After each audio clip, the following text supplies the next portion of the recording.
बिस्मिल्लाहिर्रहमानिर्रहीम। आज़ादी न्यूज़ के स्पेशल इंटरव्यू के साथ मैं हूं शाहिद रैन। आज हम इस स्पेशल इंटरव्यू के लिए जिस शख्सियत के साथ मौजूद हैं उनसे हमारी जो गुफ्तगू होगी वो कौमी और बैनुल-अक़वामी सतह पर अपनी एक अहमियत रखती है और बलूचिस्तान के हवाले से बहुत अहम है।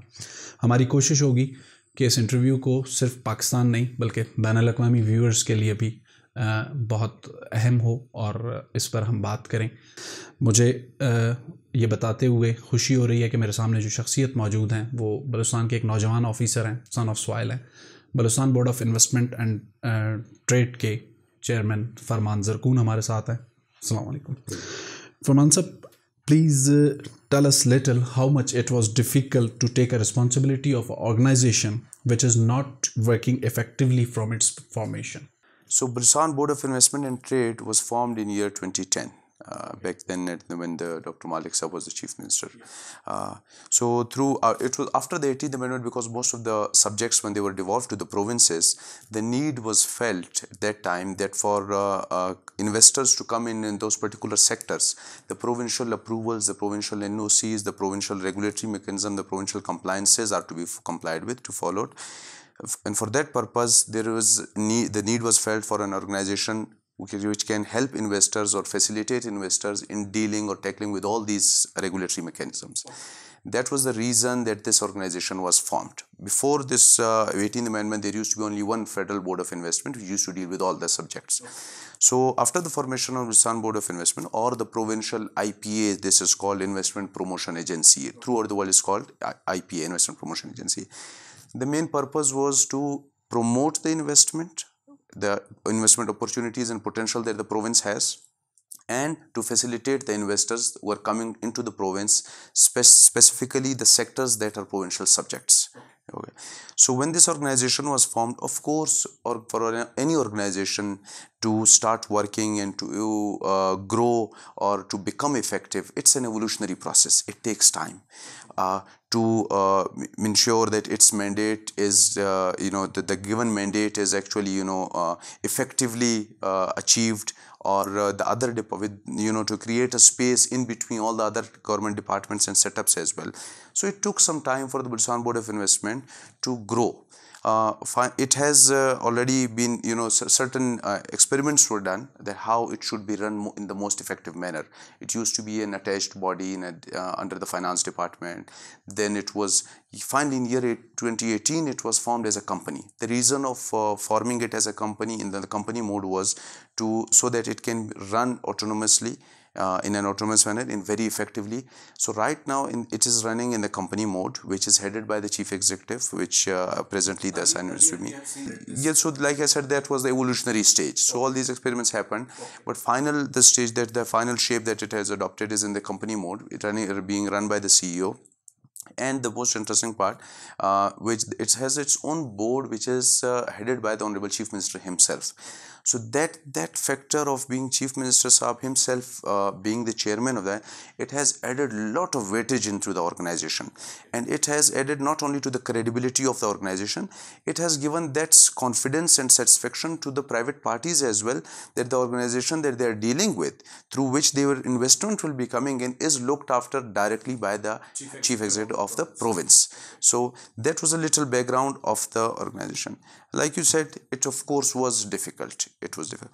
I was maybe lucky enough to have such a dynamic chief minister as the chairman of the board, because of his policy guidelines. His directions were so clear that it was, as an executive head of the organization, it became easier for us to execute those policy lines. We are feeling BBOIT is a one window operation for investors. Yeah. Which kind of support you are getting from the provincial departments, from the chief minister, from the cabinet? Earlier we have said many investors wish to come to Balochistan, but due to some bureaucratic hurdles they avoid to come. So now what is the situation? What is the response from cabinet and the chief minister and the departments? The thing is, we are a facilitating and promotion and facilitation agency. All our achievements, all our work, all our milestones that we achieve, actually, I must give credit to all the government departments at the background, that it is because of their tremendous support that they have extended towards us. I totally understand, and also most of the time we get this feedback from a lot of investors or a lot of even journalists or third parties that there were bureaucratic issues at the government. I do not agree to it completely. Was because it was the system was being run in a government way that was different.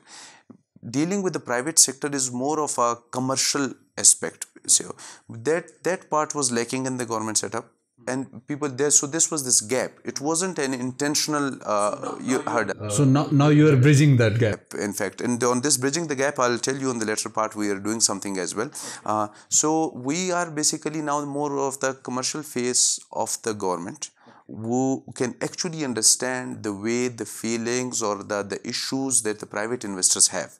So when we having the same being on the same frequency, or being able to understand the their issues, we communicate that then on to the other side in the way that is understood on the other side.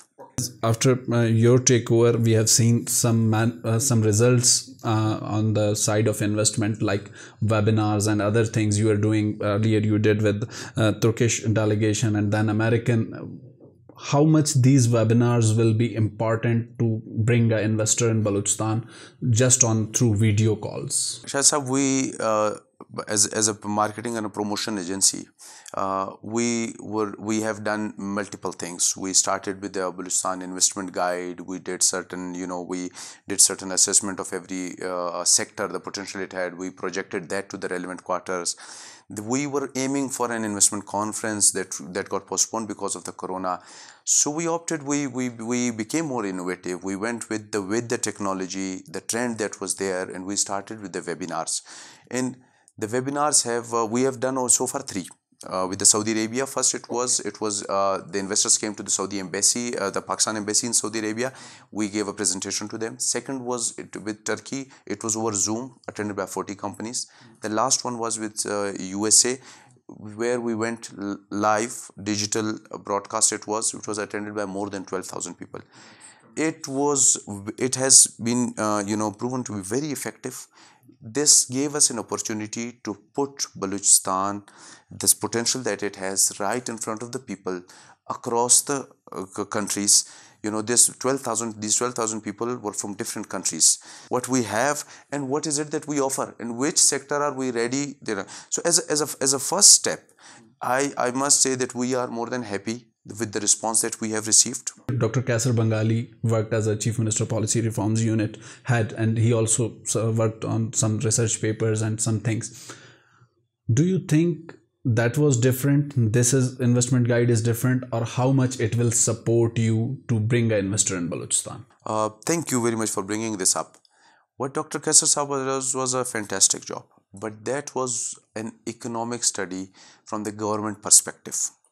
That which areas the government should focus upon, what is the socio-economic condition in different areas, different sector, the reasons behind it. What we are doing is totally different. It's completely commercial. It is from an investor's point of view. I'll be very honest. When a businessman comes, when an investor comes in, of course the project will have socio-economic impact as well, indirect. But when an investor comes, their direct the assessment or the thing that they are concerned about is how the commercial viability of the projects. So what we are working on is which investment guide also was for the same purpose, that we are identifying the spaces, the vacuum, the gaps on which can be filled by the investors. And it can create a win-win situation, that these projects would help province in the overall socio-economic uplift, and as well as the investors to get a good return, a timely return on their investment. So that will benefit us as well as them as well. Mr. Zarkoon, whatever you did, it is tremendous. But you set some short, mid, and long-term goals for the progression of the organization and the province. Investment itself is divided in automatically, naturally, in these 3 categories: short, mid, and long term. So if the bigger the project, the longer period it will take for its feasibilities, for bringing in investors, for maybe making consortiums, for the financial arrangements, the longer time it will take. We also have categorized it in these 3 short, medium, and long term goals we have. In the short term, we have identified the low-hanging fruits, the early harvest fruits, which they can, if somebody invests in, they can immediately get return out of it. We are also focusing on the small and medium-sized projects as well. So these are in the short term. In the parallel, we have a complete team, a set along with the government departments working on the projects that will be then on a longer term basis as well. So we are carrying out studies, we are collecting data, we are in coordination with international agencies like USAID, World Bank, EU. We are forming different policies that would help in the for the long-term projects as well. So, and we are I can very proudly say this, that we're the first province which actually has taken this initiative, that we will be conducting a pre-feasibility projects of around 20 to 30 most viable projects, that too through third-party credible organizations which are trusted by the international investors. So once we have these studies in hand, that can be pitched to the investors, and they know that this is not conducted by Farman as an employee of the government of Balochistan or by any other government entity, but by a third party, a credible organization, and then which even if they wanted to get the feasibility conducted, they would have gone to these parties. So with these feasibility, we expect that the level of interest that will in the serious investors, in the international investors, with the big investors, that will increase significantly. We have some sectors which are very important for the progress of Balochistan, like mining and minerals, fisheries, tourism. Which sectors you are targeting in first phase? Shahzad, we are focusing both on the conventional and unconventional sectors. We started with mining, agriculture, livestock, coastline, the coastal development and fisheries, and tourism. Yeah, but now we are adding more into it as well. In the last webinar also, with every coming event, with every interaction that we have with the investors, because we have to shape ourselves as per the needs as per the interest of the investors, not just what we want, what investors want. We started with those because Balochistan is an agri-based economy. So agri livestock was of course priority. Mining, we all know we are blessed with natural resources. That we have a huge population of youth, very a point of attraction for the international investors, especially post-corona, when everything is shifting to technology. The interest that we noted that the investors shown.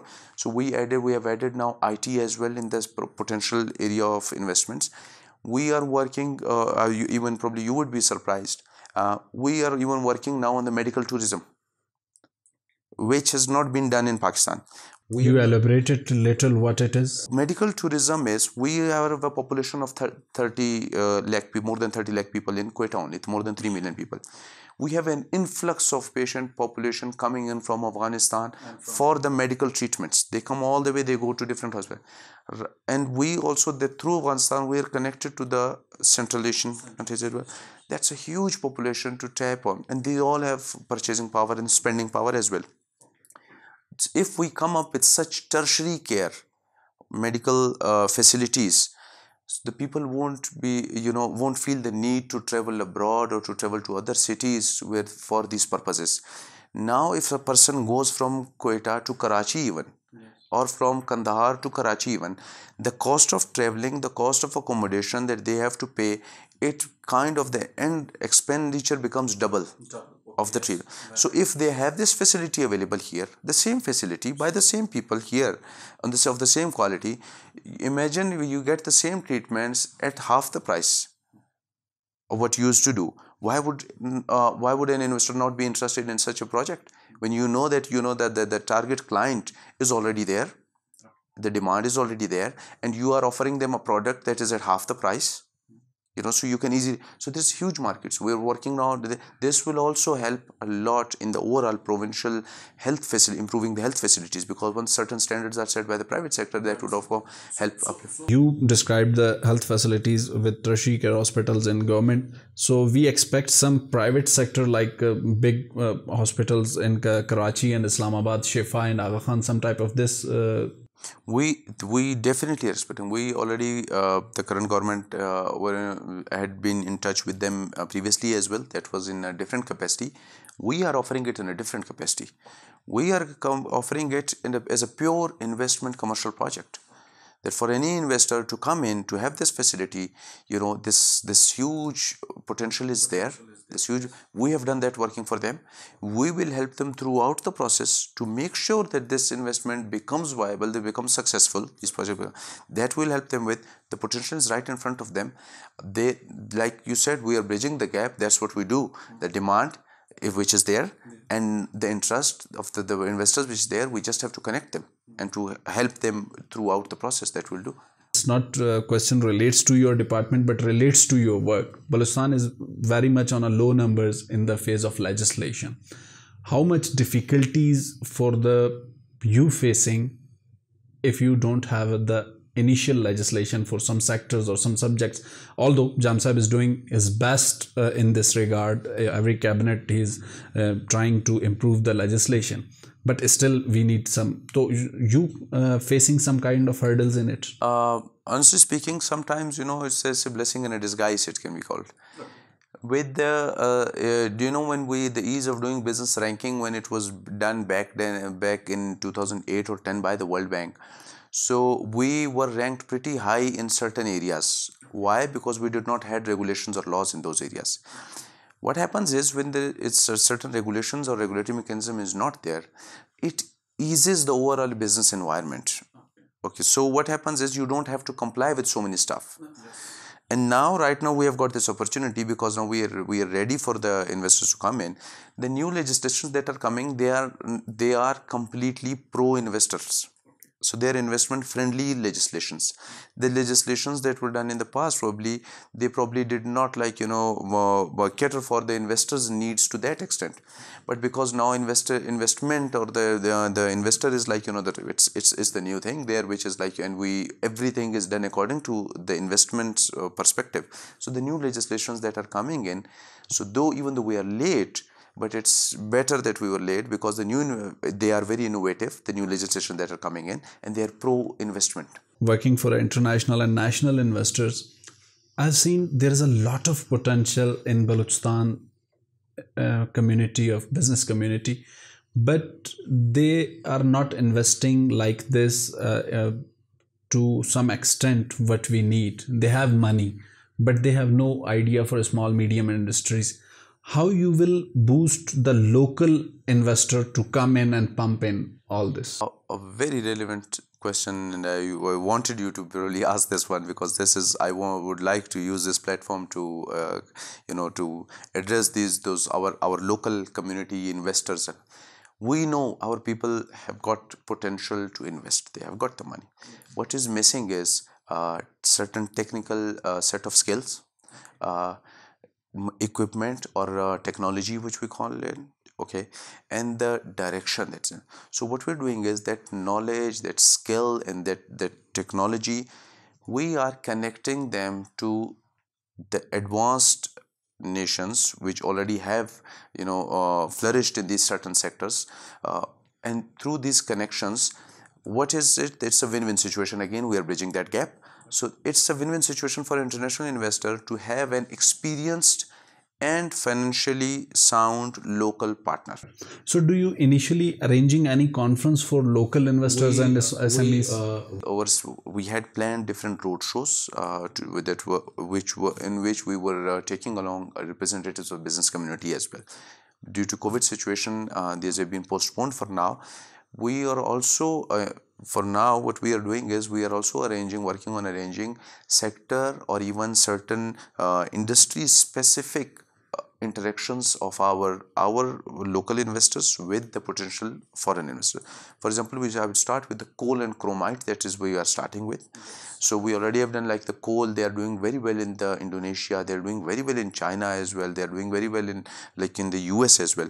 So we are taking our representative and we're connecting them to those foreigners, and then what will happen is that they will know that what is the kind of technology that they are using, how have they ensured the safety of the workers in their mines, how have they ensured that the value addition happens right on the spot instead of sending raw materials. So these all steps we are taking. Mr. Zakoon, do you have any calculated data regarding investors, whether from country or international outside investors, Balochistan now, and how much you expecting in coming years? Yes, we do have. We carried out a complete study. I have established an investors database as well here, and that one purpose was so that an international investor comes in, they know that these are the local investors available in particular sector. And further to this, we have also had this certain projects that we have identified in every sector. So what happens is, for a particular project, so when as an international investor, if you're coming in, we have a project in place.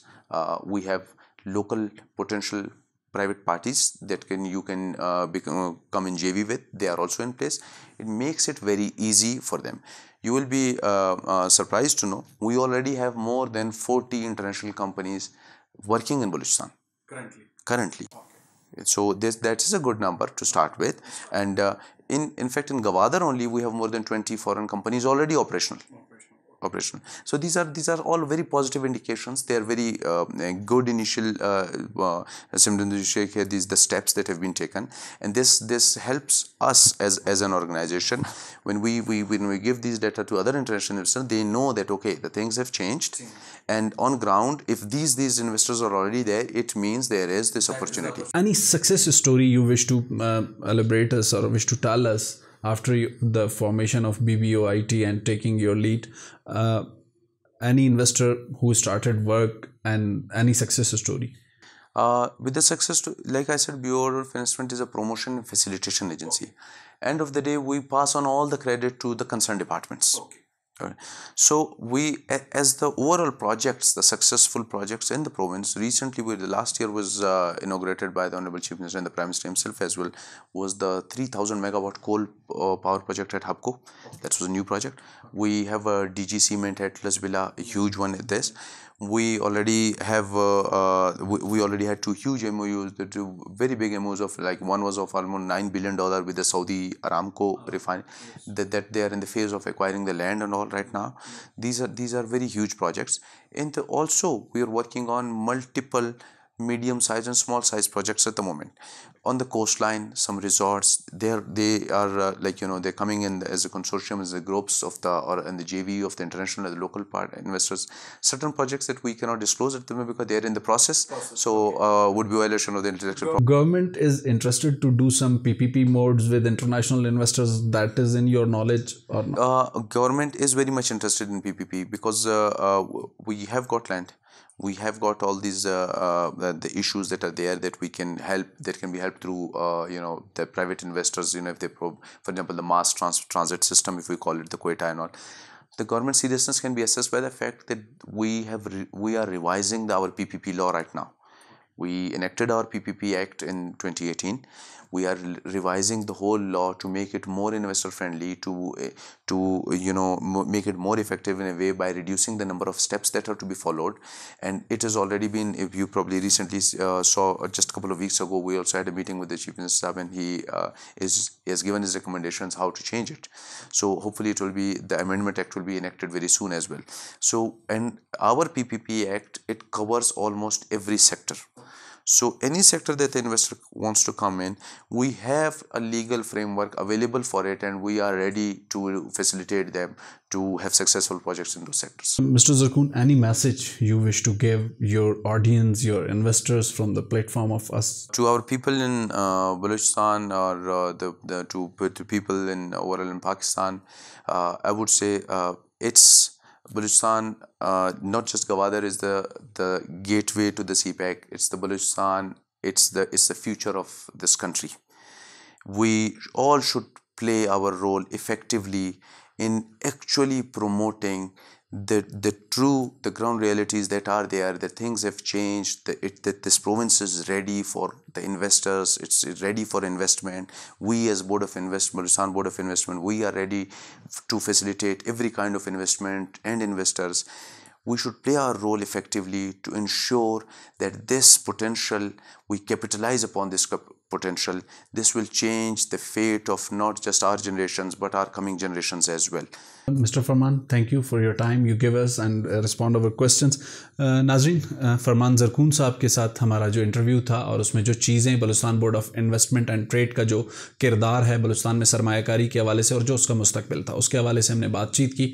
उम्मीद है कि इससे बहुत सी चीज़ें आगे आएंगी और आगे जब इनकी सक्सेस स्टोरीज़ बढ़ती जाएंगी तो हमारा ये सिलसिला वक्तन फ़वक्तन उनके साथ जुड़ता रहेगा। फ़िलहाल के लिए मुझे शाहिद रिंद को इजाज़त दीजिए। अल्लाह हाफ़िज़।